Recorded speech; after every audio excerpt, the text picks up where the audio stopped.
A partir do que lemos em Lucas 20, 27 a 40, eu afirmo: não somos saduceus. Acompanhe-me, por favor, na leitura que então farei. Havia em Israel um grupo religioso formado pelos saduceus.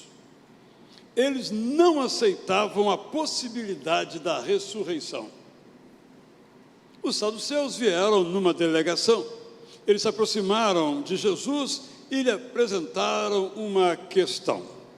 Mestre, lemos nas Escrituras as instruções sobre o que deve acontecer quando morre o marido de uma mulher.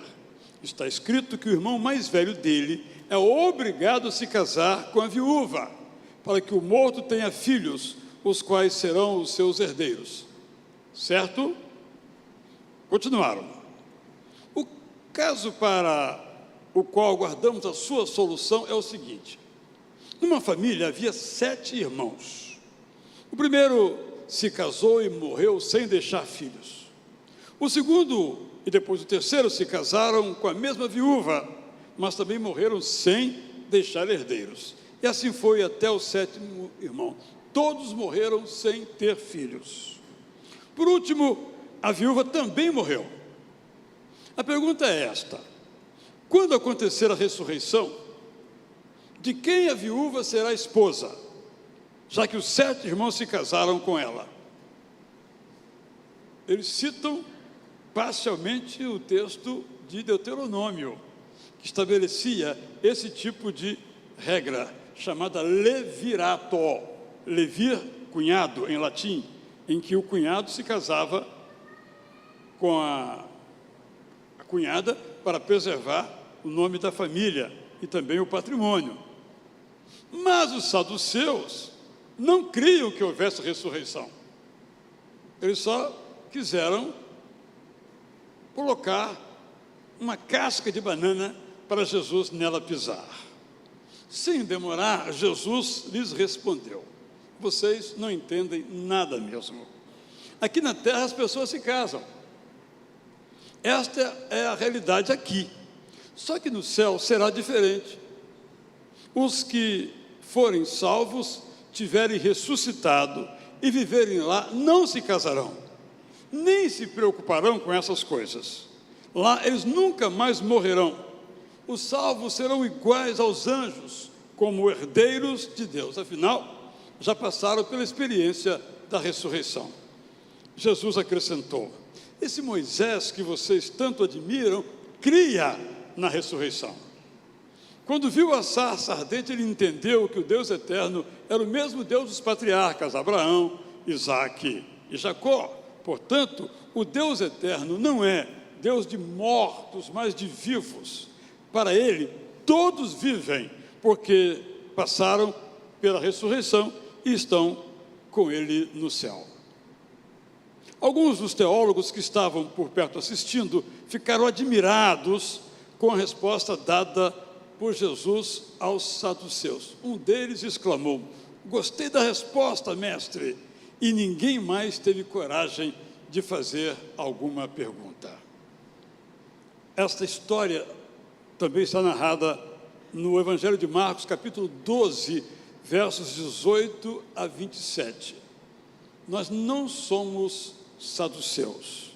Aleluia, Jesus ressuscitou. Os saduceus formavam em Israel uma seita aristocrática que controlava a religião e não acreditava que alguém ressuscitasse. Os fariseus não tinham esse problema. O nome saduceu vem de Zadok, ou Sadoc, o sumo sacerdote ao tempo de Salomão, cuja palavra Zadok quer dizer puro, justo. Essa seita dos fariseus foi fundada no ano 167 a.C. e foi extinta no ano 73 depois de Cristo.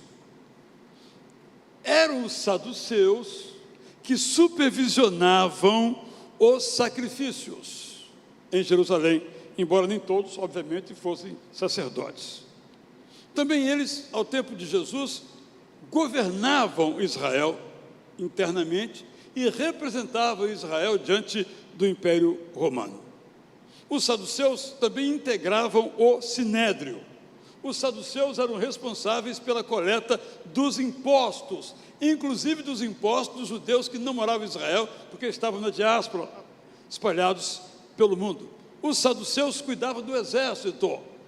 Os saduceus mediavam os conflitos internos. Olha a importância desses saduceus e por que eles se opunham a Jesus. Eu já contei aqui uma experiência marcante na minha vida, numa de minhas viagens a Israel. Um de nossos guias, chamado Sebastian Chechenitsyn, argentino,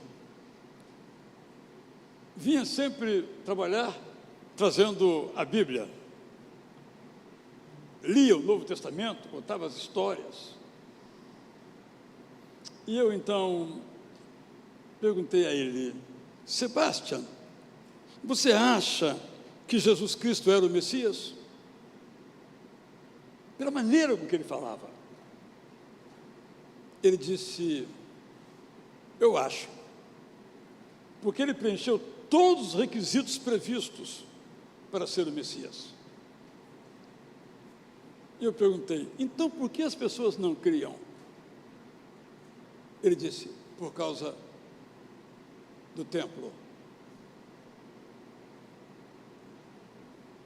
onde os sacrifícios são feitos.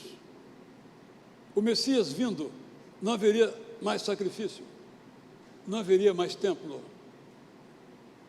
não haveria mais dinheiro para eles.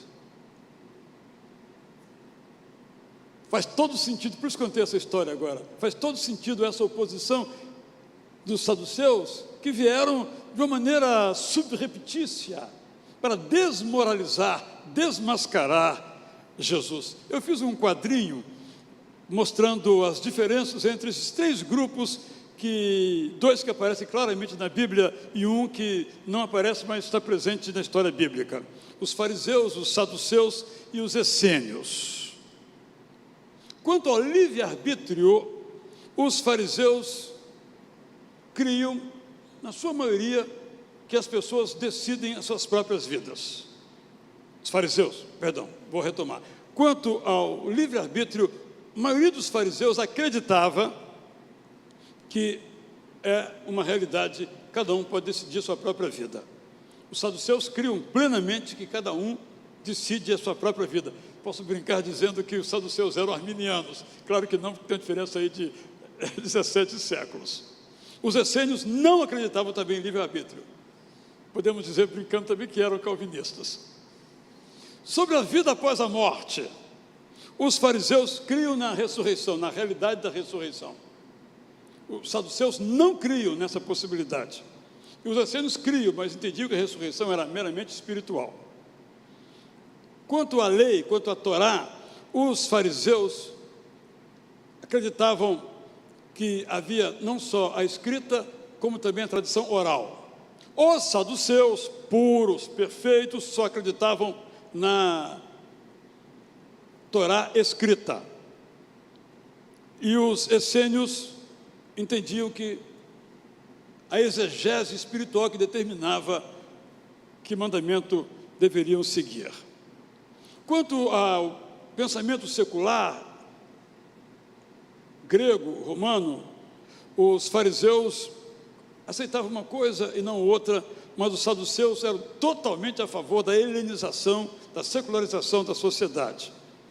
E os essênios eram completamente contra, por isso se afastavam do mundo, como conhecemos a história em Massada.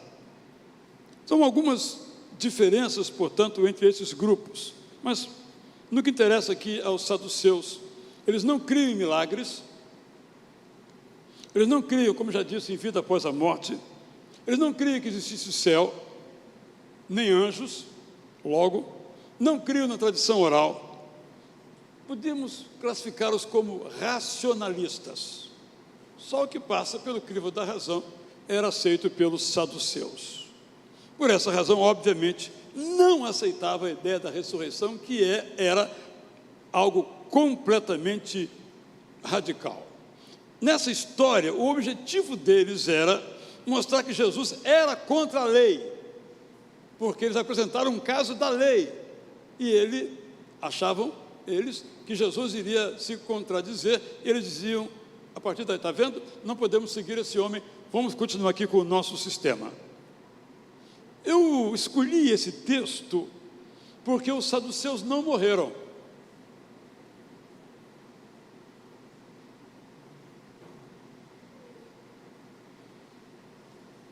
Nesse texto, nós somos convidados, então, pelas palavras de Jesus, a crer na ressurreição. Por que eu e você devemos crer na ressurreição? Eu lhes trago algumas razões. Nós devemos crer na ressurreição porque a ressurreição demonstra o poder de Deus. A ressurreição está clara nas Escrituras, mas juntamente com as Escrituras mostra o poder de Deus. Olha o problema dos saduceus: eles criam nas Escrituras, defendiam-nas, mas não criam no poder de Deus. Podemos, à luz da mensagem da semana passada, dizer que os saduceus eram cessacionistas. Tudo aquilo maravilhoso que Deus fez no passado cessou, agora não existe mais, agora é a razão, agora é a lógica. Curiosamente, os saduceus eram um tipo de fundamentalista. A gente pensa que os fariseus eram fundamentalistas, mas os saduceus eram mais fundamentalistas, só criam no que estava escrito, mas não criam no poder de Deus. Muitas vezes, irmãos e irmãs, nós cremos nas Escrituras, mas não cremos no poder de Deus. No passado ele fez, está escrito, mas hoje não faz mais. Não somos saduceus, porque nós cremos nas Escrituras, mas também cremos no poder de Deus. E claramente a ressurreição mostra isso. Algumas pessoas sugerem uma diferença entre ressuscitação e ressurreição na Bíblia. Aquelas pessoas que Jesus ressuscitou, ou mesmo no passado foram ressuscitadas, não houve ali uma ressurreição, mas uma ressuscitação, porque todas essas pessoas que foram ressuscitadas, depois morreram definitivamente. Enquanto que ressurreição, nessa percepção, só se aplica a Jesus, porque ele ressurgiu e nunca mais morreu. É uma abordagem teológica, mas o Novo Testamento não separa, não usa um verbo para ressuscitou a Lázaro e para Jesus ressuscitou, é o mesmo verbo. Mas penso que é uma categoria útil para compreendermos a radicalidade da ressurreição de Jesus, que nunca mais morreu. Quando o túmulo foi aberto, houve ressurreições. As pessoas voltaram e testemunharam que ressuscitaram, mas depois morreram. Mas Jesus não morreu. Eu dei esse duplo exemplo teológico para mostrar que a ressurreição é algo absolutamente radical. Nesse sentido, a ressurreição de Jesus foi a primeira da história.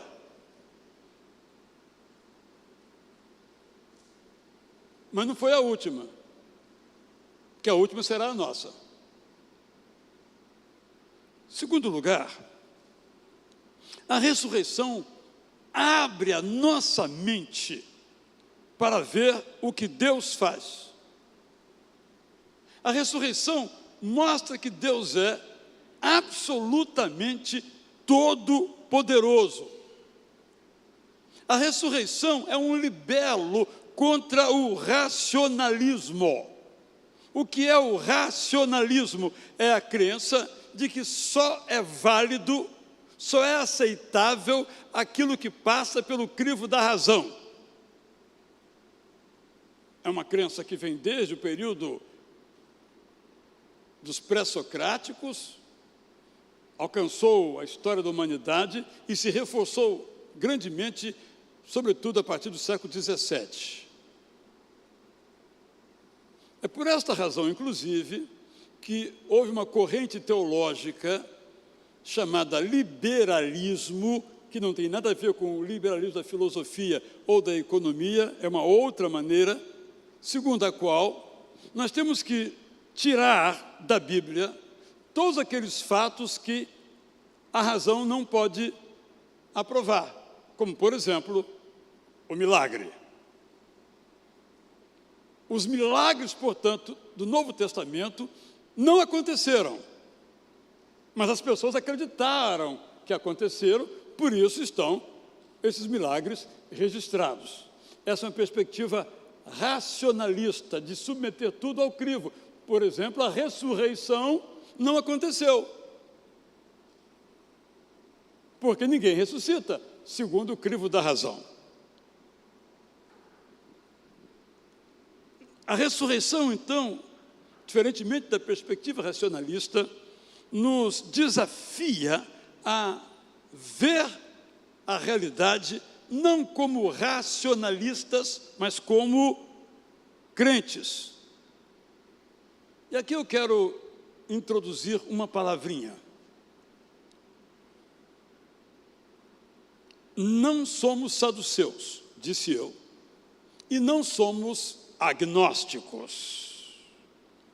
O agnosticismo, como os irmãos bem sabem, é a crença segundo a qual, se existe, Deus não interfere com a nossa vida.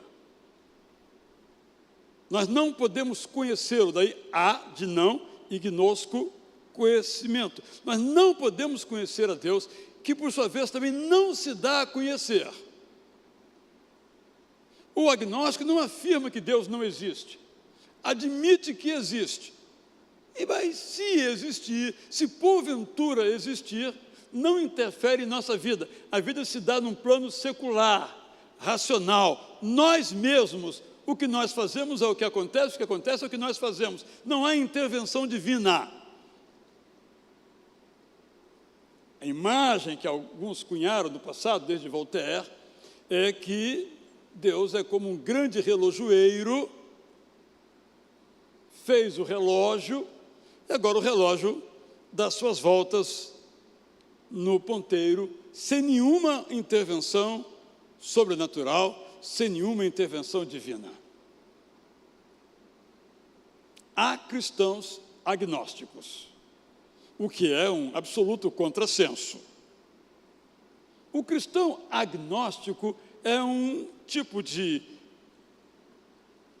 saduceu, que admite que Deus existe, até canta a Deus nos seus cultos, mas não acham que Deus interfira na vida.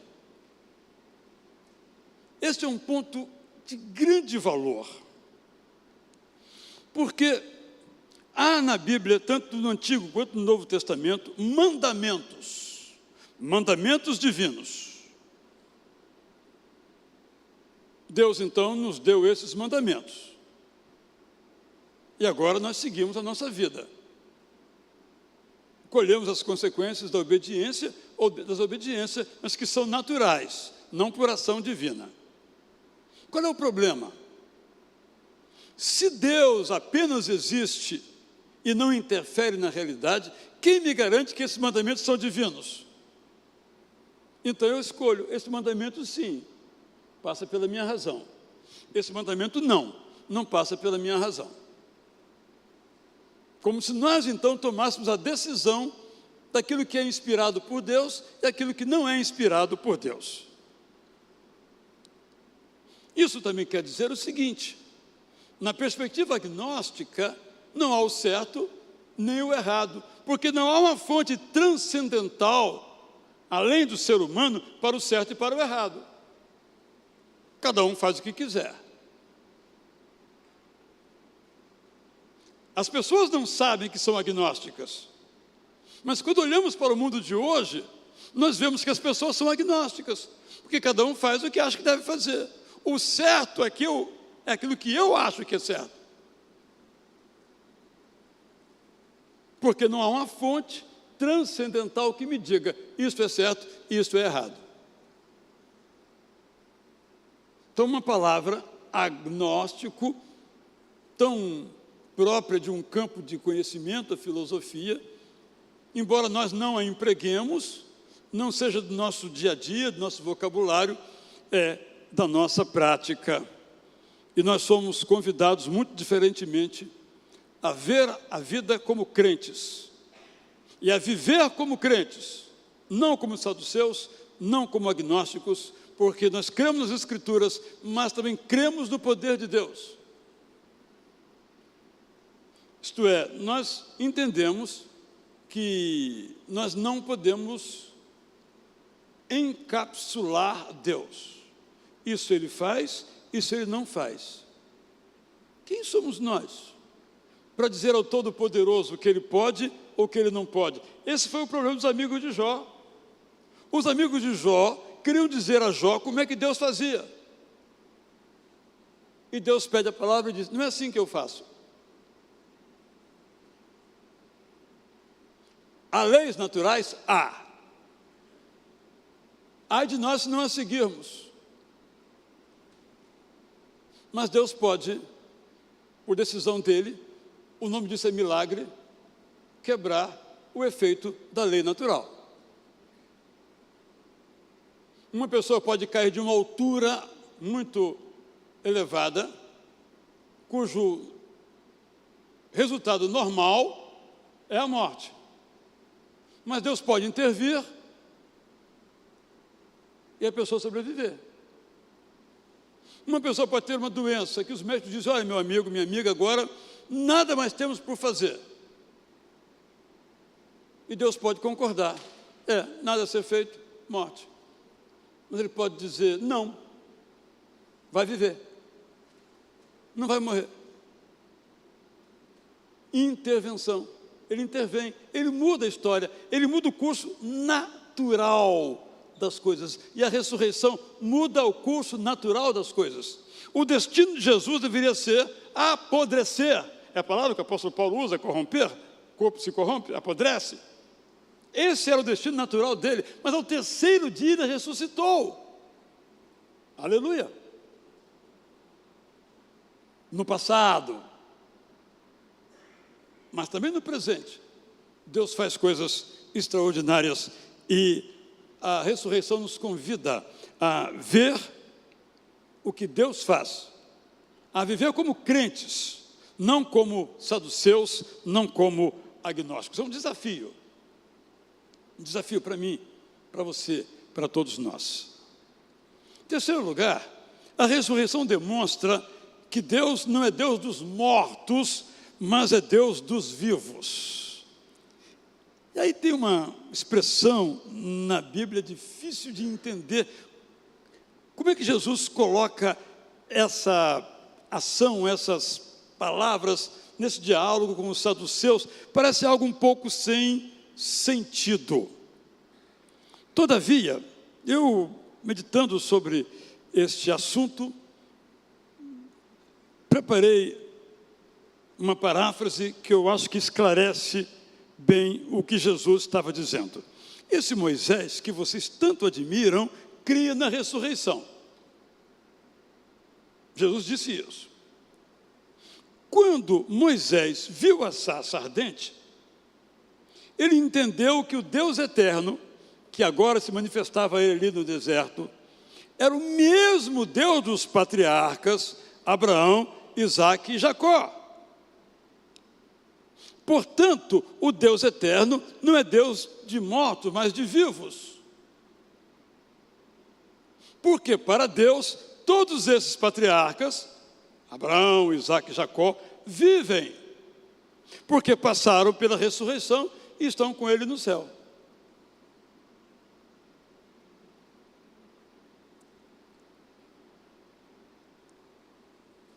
Na perspectiva, portanto, de Deus, a ressurreição nos torna vivos, ou, na expressão literal, nos vivifica, nos dá vida. A ressurreição é uma vida completamente diferente da nossa vida.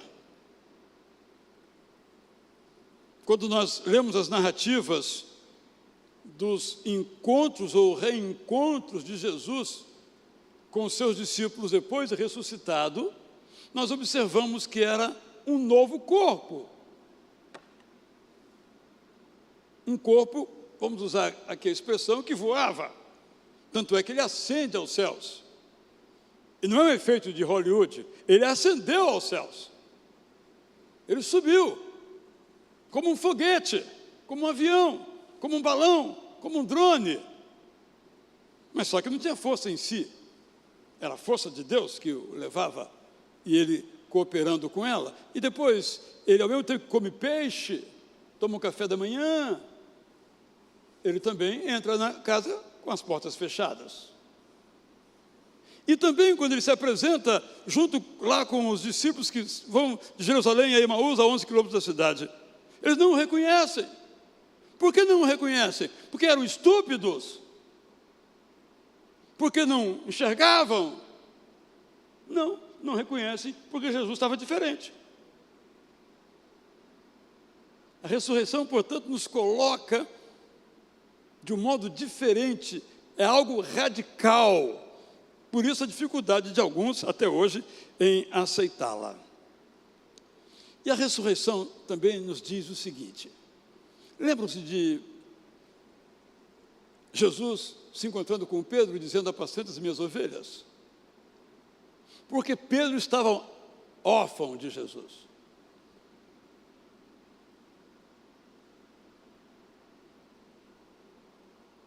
Mas a ressurreição nos mostra que não há órfãos. Não somos órfãos de Deus, mas filhos de Deus. Morremos ou morreremos, mas ressuscitamos ou ressuscitaremos. Deus não é Deus dos mortos, porque Ele os ressuscita e todos diante dele estão vivos. Por isso, quando Jesus conta a parábola do rico e do Lázaro, Abraão está no céu. Quarto lugar, a ressurreição, crer nela é muito valiosa, porque ela aponta para Jesus como sendo o centro da nossa fé. O centro da nossa fé não é a Bíblia, é Jesus.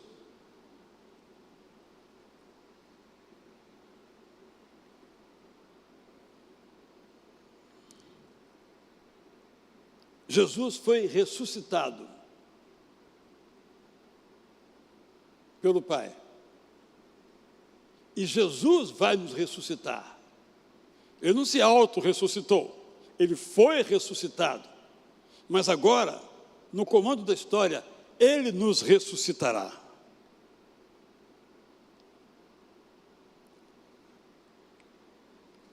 Jesus ser o centro da nossa fé, entendemos que ele morreu, ressuscitou e virá uma segunda vez.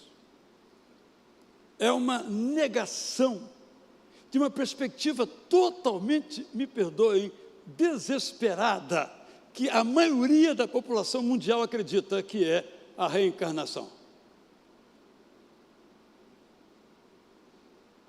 Ou é reencarnação, ou é ressurreição. As duas não se encontram. As duas estão em contraponto. As duas exigem uma decisão. Não dá para conciliar. Porque na reencarnação, as pessoas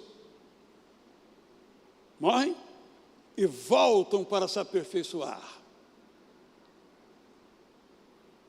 Mas Jesus só morreu uma única vez.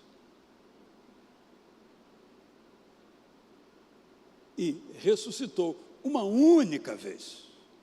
Não há uma sucessão de vidas, não há uma sucessão de mortes, não há sucessão de ressurreições, apenas uma. A ressurreição é felicidade. Reencarnação é desespero. Quem sabe? Não, Jesus ressuscitou e Jesus vai nos ressuscitar. É alegria, é esperança.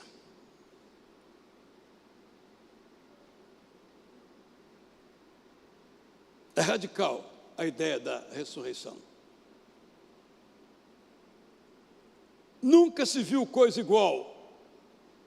Nunca ninguém ressuscitou como Jesus. Só nós, mas no futuro. Eu estou pregando nesse dia 5 mensagens. Essa é a segunda. Espero que você possa participar das demais, para entender toda essa lógica da radicalidade da ressurreição a favor da esperança e contra a desesperança. Não há nisso, irmãos e irmãs, nenhum orgulho. Nós não nos ressuscitaremos. Nós não ressuscitaremos porque somos maravilhosos. Nós ressuscitaremos porque Jesus ressuscitou. E tem o poder para nos ressuscitar. O apóstolo Paulo diz que nós temos que ser iguais a ele na morte. E iguais a ele também na ressurreição. É maravilhosa, portanto, a ressurreição de Jesus. Penso que, recapitulando, nos coloca uma compreensão, uma epistemologia, uma teoria do conhecimento, um modo de ver as coisas, em que a Bíblia é a autoridade sobre as nossas vidas. Mas nós não cultuamos a Bíblia, não adoramos a Bíblia. Nós cultuamos a Jesus, nós adoramos a Jesus, porque nós cremos no poder de Deus, que inclusive inspirou as Escrituras. Mas o poder de Deus é anterior às Escrituras. Se pudéssemos fazer uma hierarquia, a hierarquia é poder de Deus no topo, embaixo, Escrituras. Se nós invertemos as coisas, nos tornamos legalistas, fundamentalistas e rejeitamos o poder de Deus. Que Ele faz como Ele quiser, ou também não faz como Ele quiser.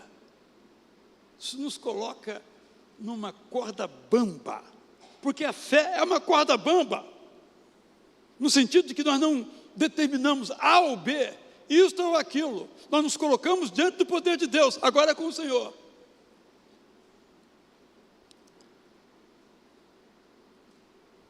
Crer na ressurreição é entender que há leis, que há regras, tanto científicas, físicas, químicas, lógicas, psicológicas, mas Deus, que permitiu, criou essas coisas todas, está além delas e nos convida a ver como Ele faz. E a ressurreição é esse tapa na cara do racionalismo, que tem o seu valor, mas não conta a história toda da ressurreição. A ressurreição, então, nos aponta que o coração, o centro, o fundamento, a base, a razão de ser de nossa fé é Jesus. Não o Jesus que ficou por um tempo pendurado na cruz. Não o Jesus que ficou por um tempo no túmulo, mas no Jesus que deixou a cruz vazia da sua presença e deixou vazio de sua presença o túmulo. Esse é o Jesus em quem nós cremos.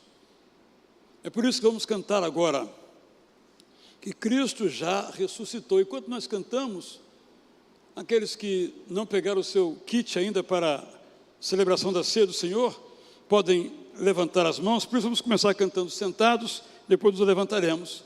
Então, quem não tem o seu kit ainda, enquanto nós cantamos, por gentileza, queira levantar a sua mão, que a nossa equipe vai chegar aí, nossos diáconos, até você, para participar desse momento.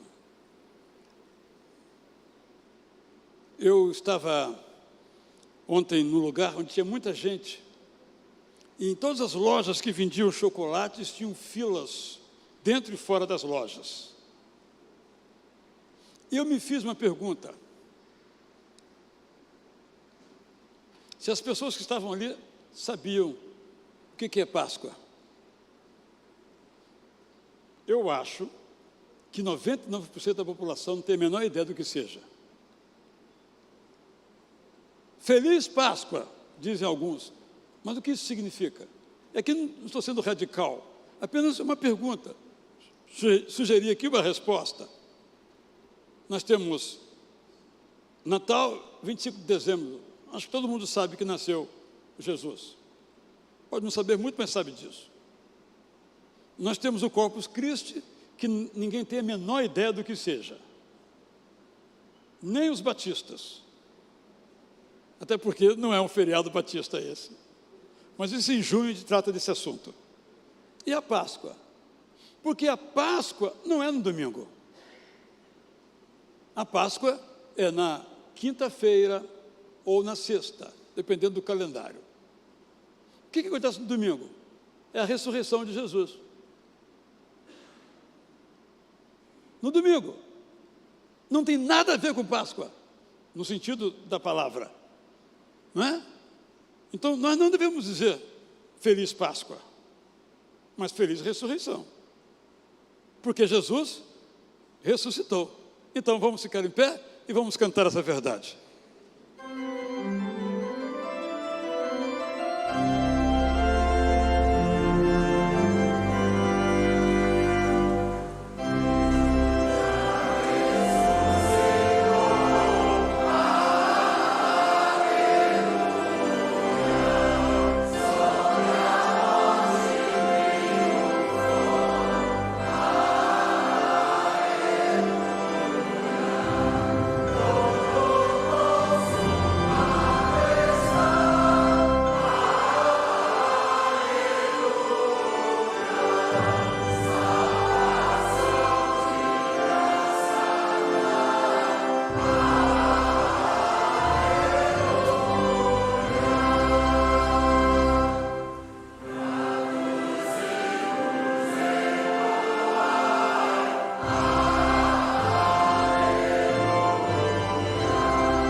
Na quinta ou na sexta, a celebração da Páscoa dos judeus. Morte, na sexta, ressurreição de Jesus no domingo. Quando ele celebrou com os seus apóstolos a Páscoa, assim que concluiu o cerimonial próprio dessa Páscoa judaica, na quinta-feira, ele disse: agora eu tenho uma coisa para vocês. Eu quero que vocês peguem aqui esse pão, comam como se fosse o meu corpo. Quero que vocês peguem aqui este vinho e bebam como se fosse o meu sangue. Eu imagino a estranheza generalizada. Eu imagino o choque. Mas Jesus explicou: olha, esse pão, vocês já comeram pão, cordeiro, ervas amargas, isso tudo da Páscoa judaica nós já celebramos. Muito obrigado porque vocês providenciaram que isso acontecesse. Mas agora eu quero falar de uma outra Páscoa, de uma outra celebração, de uma outra festa, de um outro culto. Então peguem o pão. Esse pão simboliza o meu corpo. Amanhã eu vou morrer. Amanhã vocês não me verão mais. Amanhã eu serei sepultado. Mas todas as vezes que vocês se reunirem e comerem esse pão como vão comer agora, estarão se lembrando que eu morri no lugar de vocês. Esse foi o sentido do pão. Também quero que vocês bebam desse cálice, porque esse cálice que vem da uva representa a alegria, o sorriso, a fé, a esperança. Eu morri, mas eu voltarei. Por isso que celebrar a ceia do Senhor é indispensável na vida de todos aqueles que creem em Jesus como Salvador, que veio e virá. É o que nós então faremos agora, comendo primeiramente o pão com mamuló.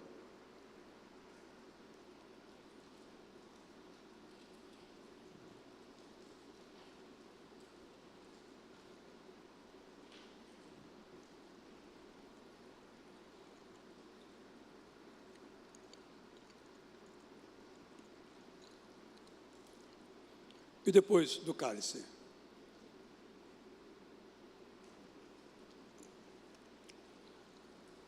Ó Jesus, quão maravilhoso Tu és. Não só nos deste a Tua própria vida, como deixaste esse memorial, a ceia Tua, para que sempre nos lembrássemos de quem és e como somos amados por Ti. Receba, Jesus, a nossa gratidão, junto com a certeza, segundo a Tua providência, que vamos nos reencontrar. Nós te agradecemos pelo Teu próprio nome, como nos ensinaste a orar. E todos digam: aleluia, Jesus